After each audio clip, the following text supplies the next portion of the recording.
The biggest TF2 update in nearly 8 years released on the 18th of February 2025, and it isn't even anything to do with what's in the patch notes. Valve have just shared the entire game's SDK, the software development kit, and they've given permission for any games made with that kit to be released on Steam. Just to clarify what that means for anyone who's not too familiar with game development, Valve have created a version of TF2's code that anyone is allowed to freely copy, change in any way that they want, and then release that as their own game on Steam. You, literally right now, could download the code, delete the line that enables random crits by default, press a couple of buttons in the development software to convert that code into a playable game, and then release TF2, the No Crits edition, on Steam tomorrow. Now, any games made this way would still have to go through the regular Steam approval process, so tomorrow is a little bit ambitious, but other than that, it now literally is that simple.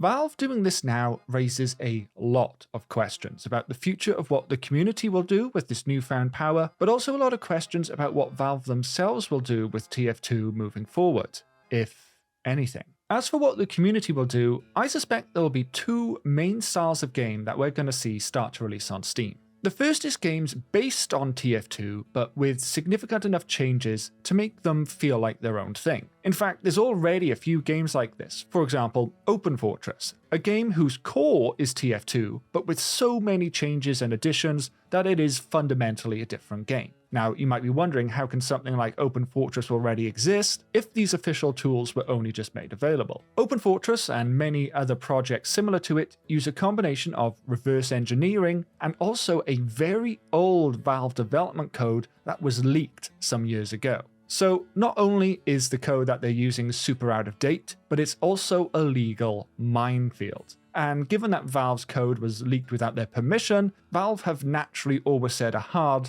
no. Absolutely not to any projects that they suspect were made using this leaked code ever releasing on Steam. But all of that changed with this latest update from Valve. Not only do community developers now have fully up-to-date code to work from, but they've got the big fat green light and even encouragement from Valve to release those projects on Steam, which of course massively increases the potential player base. And the good news doesn't end there, because part of this new development kit is full access to Team Fortress players' items. That means that when you play a game like Open Fortress on Steam, Open Fortress can see that you own the fancy fedora, for example, and they can now allow you to equip that same hat in their game. Or they could choose to allow you to equip the farty fedora, their hypothetical own equivalent of that hat in their game. Or they could do something completely unrelated, like allow you to select a bonus main menu background of the spy, but only if you've got at least 5 spy hats in the normal official Team Fortress game. Does anyone remember NFTs? One of the main selling points for NFTs in games was sharing items between games. Well, never mind the fact that Valve already did this with Team Fortress and Portal 2 all the way back in 2011, but Valve have just done it again with TF2 and any game that is now made with the TF2 software development kit. We are literally standing on the edge of a future where the next major metaverse is POTUS powered. But standalone fan games are just one style of game that this development kit enables. The other is improved versions of Team Fortress itself. And improved can mean just about anything. This could be TF2 exactly the same, but with extra bug fixes. Or TF2 with graphical improvements. Or TF2 with just new maps and weapons. Any and all of these approaches are essentially trying to do the same thing. Create a better alternative to TF2, the main game. And here's where I see potential conflict in TF2's future.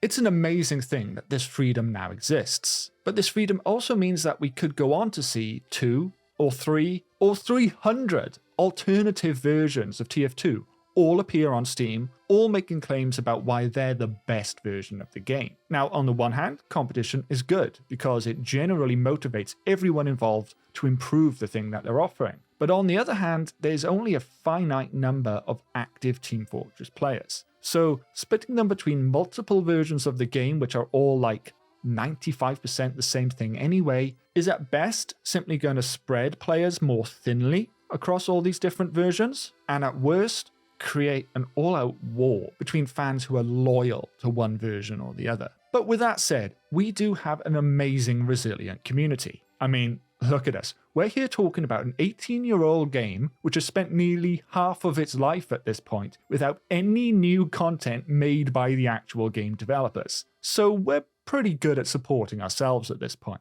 I think what we'll likely see is one prominent collective community effort here, where developers with many different ideas about the future of TF2 all decide to work together towards one single overall enhanced version of the game. Whether that does happen, of course, or if we'll get tens of subtly different versions, well, that remains to be seen.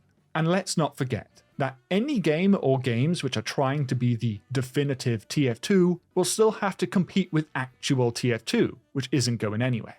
At least, not that we know of.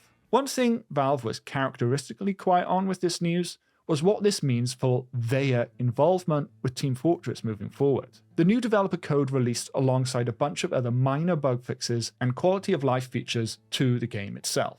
But at some point, Valve probably want to stop spending any time at all working on the game, even if it is just for minor bug fixes. And similarly, they probably want to stop spending any time manually sifting through summer, Halloween, and Christmas items and maps on the community workshop to decide what to include in seasonal updates. 4 years ago, I made a video speculating about the future of TF2 and listed 5 realistic possibilities, which I think are broadly still accurate today. The number one possibility was life support, what the game had essentially been in for 3 years already at that point, and what we now know continued for the 4 years after that as well. Another possibility I suggested was a major update to tie in with the final comic, which of course didn't happen, and now never will happen. But the final possibility I considered, and the one that I put the most stock into at the time, was Valve in some way handing the game over to the community. Now, whilst TF2, the official game, is still very much in Valve's hands, I don't think we can really get much closer to the game being handed over to us now than what Valve did on February 18th. The themes of moving on in the final comic somehow hit even harder now. But I don't know if releasing the game's code and giving the community permission to create whatever they want with it is Valve making the decision to never bug fix or never add community items to the actual game again. But this unprecedented release of the game's code being so close in time to the publishing of the final comic after what was otherwise 7.5 years of silence from Valve, it doesn't really feel like a coincidence to me. But maybe any decision like that hasn't even been made at all yet. And how involved Valve chooses to be with TF2 moving forward depends entirely on what exactly the community ends up creating with these new public tools. I'm not going to try and predict the future again today, any more than I already have. But one thing is for sure, I'm going to be watching what happens with Team Fortress this year a little more eagerly than usual.